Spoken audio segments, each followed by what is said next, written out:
Good evening again, welcome in Raj Mantra. कल हम बात कर रहे थे सिचुएशनल एनालिसिस की, कैसे सिचुएशंस आती हैं और उसके अकॉर्डिंग हमें एक्ट करना होता है, हमें उसका एनालाइज करना होता है और उसके हिसाब से हमें परफॉर्म करना होता है। इसी को आगे बढ़ाते हुए उस सिचुएशन के हिसाब से किस हिसाब से हमें काम करना होता है और क्या डिसीजंस लेने होते हैं, जिसे हम कहते हैं, जिस प्रोसेस को मैनेजमेंट में कहा जाता है डिसीजन मेकिंग। पहले भी अलग अलग चैप्टर्स में बात हुई थी, बट अगर हम बात करें कि डिसीजन मेकिंग क्या है, तो डिसीजन मेकिंग एक प्रोसेस है जिसमें आप डिसाइड करते हो कि आपको किस आधार पर डिसीजन लेना है। वो डिसीजन अच्छा भी हो सकता है और बुरा भी हो सकता है। वो आपको लॉन्ग टर्म में बेनिफिट भी दे सकता है और आपको लॉस भी दे सकता है, but you have to analyse that कि आपको डिसीजन किस लेवल पर लेना है। फिर बात आती है वहीं पर सिचुएशन कैसी है। Situational analysis and decision making both are correlated, दोनों को अलग नहीं कर सकते हैं। हमें एक काम करवाना है, अपनी कंपनी में करवाना है। आप एक टॉप मैनेजमेंट पोजीशन पर बैठे हैं या मिडिल मैनेजमेंट पोजीशन पर बैठे हुए हैं और आपको एक टारगेट दिया जा रहा है। उस टारगेट को आपको परफॉर्म करके देना है। फिर आपको वहाँ पर डिसाइड करना है। सिचुएशन ये है कि आपको टारगेट अचीव करके देना है और आपका आईक्यू लेवल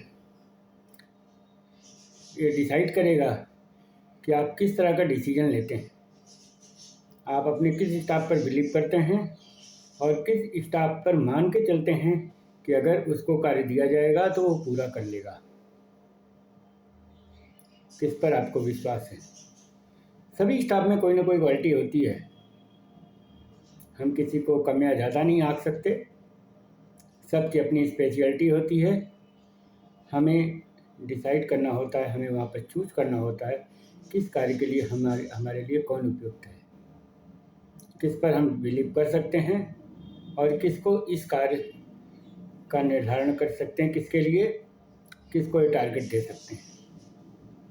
वो हमें डिसाइड करना पड़ेगा, आपको डिसाइड करना पड़ेगा और वो चीज़ें लॉन्ग टर्म में वही फ्रूटफुल होती हैं। अब इंजीनियरिंग का टारगेट है और आप अकाउंट्स वाले को दे रहे हैं, then you can't do that, you can't achieve your target. आप इंजीनियरिंग वाले से प्रोजेक्ट बनवाएंगे और अकाउंट्स वाले से उसका बजट एनालाइज कराएंगे, क्या बजट होगा उस प्रोजेक्ट के लिए। बट ऐसा नहीं है कि अकाउंट वाला उस प्रोजेक्ट को बनाएगा, नहीं हो सकता, ये पॉसिबल नहीं है। इंजीनियरिंग वाले से ही आपको कार्य करवाना होगा, जो उसके लिए टेक्निकल एक्सपर्ट होगा, आपको उसी के साथ चलना पड़ेगा। आपका परसेप्शन कुछ भी हो सकता है, बट ऑर्गेनाइजेशन डेवलपमेंट के लिए आपको अपने परसेप्शन के साथ साथ गोल ओरिएंटेड भी होना होगा कि who is better for that, who is working for that, who is paid for that. You have to decide that. Otherwise आप उस टारगेट को अचीव नहीं कर पाएंगे। टारगेट को अचीव करने के लिए जो स्पेशलिटी है उसको करना होगा। इसीलिए हम बात करते हैं मैन पावर प्लानिंग की। हम आगे बात करेंगे इस पे, मैन पावर प्लानिंग पे भी बात करेंगे। मैं छोटे छोटे टॉपिक्स के साथ आपके साथ आ रहा हूँ।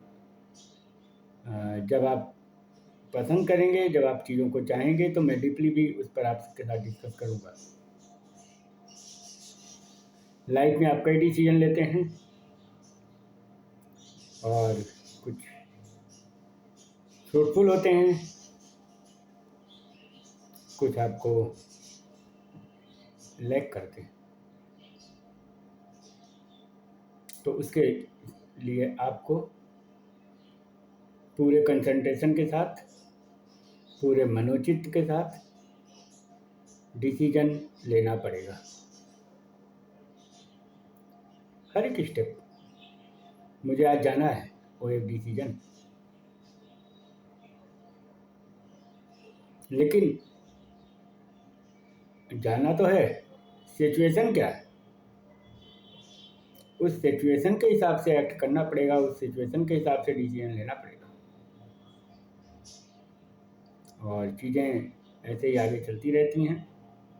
लाइफ में हर एक पैरामीटर को डिसाइड करना पड़ता है।